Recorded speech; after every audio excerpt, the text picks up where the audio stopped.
When the original Three Stooges aired in 1930, it was obviously going to be a really big hit.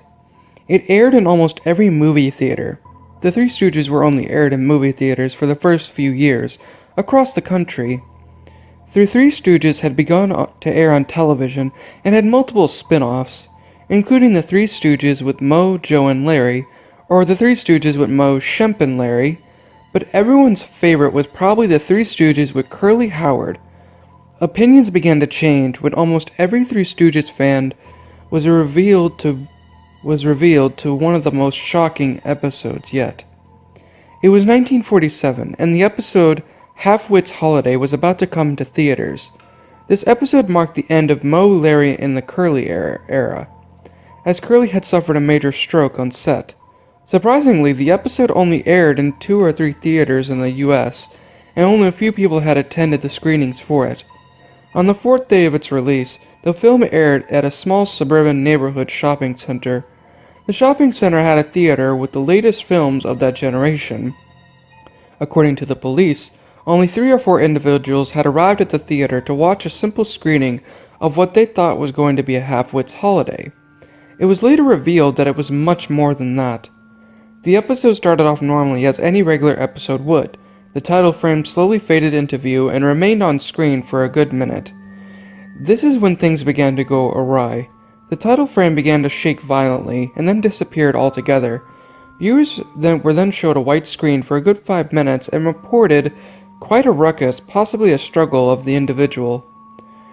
An alternative frame slowly faded into view and it was simply labeled The Three Stooges, in a similar font except without the faces of the main actors and the music playing in the background. The title frame faded out, and the name of the episode was widely printed across the screen. The words read, "Dead Dunderheads," for a split second, and then abruptly translated to, "Dead Dunderheads." Then simply just dead. The screen quickly transferred to the actual episode. A camera faced a room with no furniture, with the exception of some tarp on the ground and a ladder in the background. It apparently looked as if the room was being remodeled.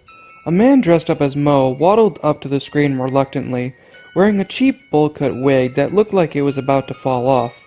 A tag that is clearly seen in the back of the wig, whether or not it was for entertainment purposes or not. The man had a worried look in his face, his eyes darting around the room, nervously, his fingers constantly fidgeting. He appeared to be waiting for someone to come on screen. Small murmurs are heard in the background, and after 30 seconds, a so-called Curly is apparently pushed on screen. Curly was an overweight man with a black eye and multiple cuts on his cheeks and scalp. His mouth was slanted into a downwards position, and he too looked nervous. He told Moe to go check the flooring on the other side of the room in an unprofessional way, quietly with a couple of words slurred. Moe shuffles off camera, and as soon as he leaves the side of the camera, a so-called Larry walks onto the screen. This had to be the worst of the two. It was a female with her hair messily cut and styled to represent the original Larry from the original Stooges. During lines, she would occasionally sob or mispronounce a word or two. Curly tells her that he needs to fix the roof and points to the ladder. By now, tears are clearly visibly streaming down Larry's face as she hesitates to walk over to the ladder. She finally seems to build up enough courage to climb up a few steps of the ladder and pretends to work on the roof with a wrench. Curly then bends down and picks out a toolbox. He reveals that he has multiple sharp, dangerous tools with him and lays them out on the tarp. For a few minutes, everything seems too normal. Around the 3-minute mark, Moe walks onto the screen, stares at the ladder that Larry is walking on, and heaves a sigh. He slowly walks by the ladder, and the camera zooms onto his feet. One of his feet gets caught in one of the legs of the ladder, and the ladder is swept from underneath Larry. Moe hits the ground hard, and the ladder comes crashing down. Larry falls down on the ground on top of the ladder, along with the wrench, which hits Moe in the back of the head. Moe appears to spew blood on the floor, but by the next frame, the blood is gone and Moe is cleaned up. A look of pain comes onto the face of the female Larry. She struggles to stand up, and it appears that she had landed on her wrist. He clenches his wrists tightly as he walks over to Moe, waits for him to stand up, and pokes him in the eye rather aggressively. Moe cries, "Ooh!" and falls to the ground. his hands covering his eyes. He quickly works himself up, gives Larry a death glare, and says in a chilling line, "If you want a war, you'll get a war." He smacks Larry upside the head, leaving Larry disoriented and in pain. He pushes Curly out of his way, who has finished lying out his tools. Mo bends down and picks up a screwdriver. He trudges over to Larry, who is still hunched over in pain. He taps on Larry's shoulder. Larry looks up, and Mo drives a screwdriver into Larry's eye. By now, 3 of the 4 audience members had gotten up and left the theater, children crying and women shaking in fear. The only remaining audience member was a male in his 20s, an amateur movie maker studying the arts of movie and television shorts, so that one day a film could be in the theaters. Sure, he was disgusted, but he had no idea if it was real. He continued to take notes about the film's violent nature. The 3 audience members reported to the staff, who assumed that the wrong movie was playing, and also assumed that everyone had left the theater, so they left the film running. Mo lets go of the screwdriver and puts his bloody hands over his eyes, appearing to block the violence away from his vision. The camera now focuses on Larry, now crying, blood running down his face. Larry drops to the tarp and passes out from shock. It is unknown if Larry is even alive by now, but if it even matters. Mo bends down and yanks a screwdriver out of Larry's eye. The screwdriver possibly penetrating the brain, leaving Larry motionless on the tarp. Mo faces the camera and mutters, "You heartless, sick bat." The film is obviously edited out, because a puddle of blood had now formed underneath Larry, and Mo had multiple bruises and cuts on his face now. The man watching the film later complained to the authorities that the film began to get fuzzy and distorted, giving me a headache. A headache indeed. The film appeared to be damaged at this part in the film reel, as the screen flashed white and black repeatedly, leaving the next series of events illegible for the next few minutes. After the flashing stops, the audio appears to not work anymore, as it appears Mo is saying something to Curly, but it is impossible to hear what they were saying. Since the beginning and the end of the white flashing, Mo appears to have new cuts, and Curly appears to have a sliced lip. Larry is obviously dead now, but the actors take no notice of him. Mo now appears to be sawing some wood with a rusty old saw, and Curly is hammering some nails into the wall for no apparent reason. As Curly walks across the room to get some more nails off the screen, he slips on one of the tools he laid out and reaches for Mo to help him. He accidentally grabs for the saw, scratching his hand vulgarly as he hits the ground with a thud. The audio abruptly begins to work again here, and Curly is now heard whimpering as he crawls off screen, leaving a trail of blood. "You fool, somebody could have gotten hurt!" Mo shouts. He scolds Curly when he walks back into the screen, by giving him a sturdy punch in the stomach.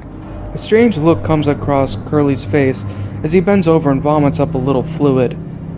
Small chuckles and snickers are heard in the background as Curly returns to punching nails on the wall, now breathing heavy as he was about to burst into tears. About 5 minutes pass and Curly asks for some help from Mo to nail some more nails into the wall. Mo holds a nail as Curly hammers the nail more and more into the wall. You'd expect Curly to hit Mo on the thumb with the hammer, but it luckily doesn't happen. Instead, when Mo walks back to sawing more wood, he asks Curly for some help. Curly holds the wooden plank for Mo, who messingly cuts and deliberately lets the saw blade graze Curly's fingers. Curly quickly draws back with a furious look in his face, picks up his hammer and swings the hammer into Mo's genitals. As Mo falls to the ground, blood leaking out of his pants, he gasps for breath as he grasps Curly's leg and begins to bite. Curly gives another swing of the hammer to Mo's head, leaving it dislocated with the bones snapped. Mo crawls over to the saw, now on the floor, and throws it at Curly. The saw blade penetrates Curly's big round belly, as blood oozes out of both his stomach and mouth. He lets go of the hammer, which falls upon his toes, making a large, echoing, crunching sound. Curly begins to mumble gibberish and slurred sentences about toys and sports, then rude remarks about his mother and his genitals, and he talks and faces the camera. Blood often manages to shoot out of his mouth and onto the lens of the camera. During the middle of one of his sentences, he collapses on the ground, barely even alive, and manages to grab the hammer, still mumbling on and on about nonsense, and heaves it with his last bit of strength at Mo. who is now unconscious. The hammer slams into his back, shattering his spine.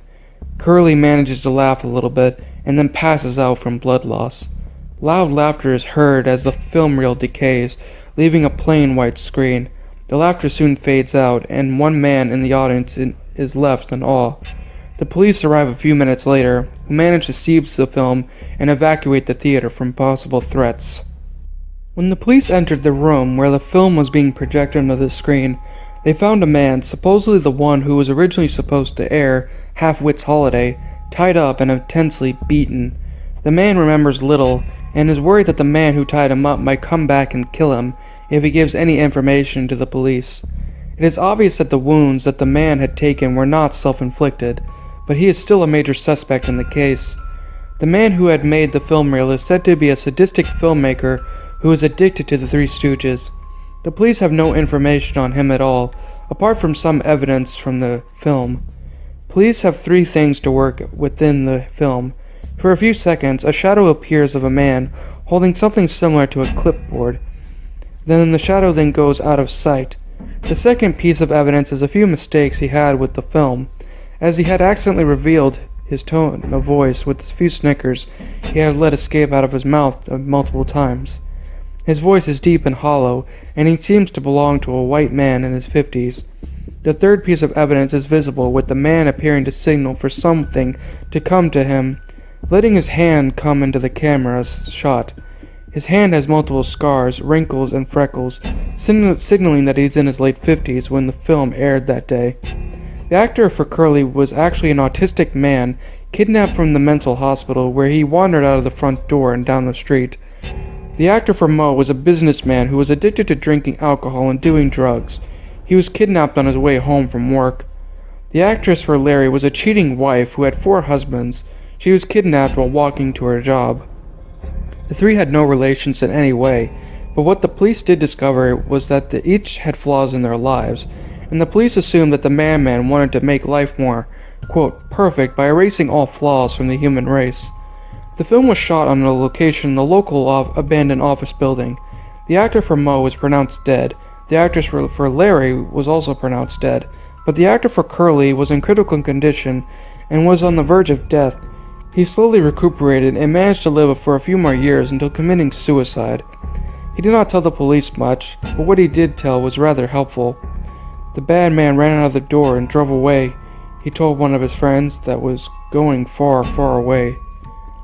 Police had been on the lookout all over the country, but there had been no luck. The reward for capturing him has been raised to $5 million. Columbia Pictures was notified about the event, but refused to comment on it. A couple of workers quit from Columbia shortly, believing that one of them possibly could have been the sick person that wrote it.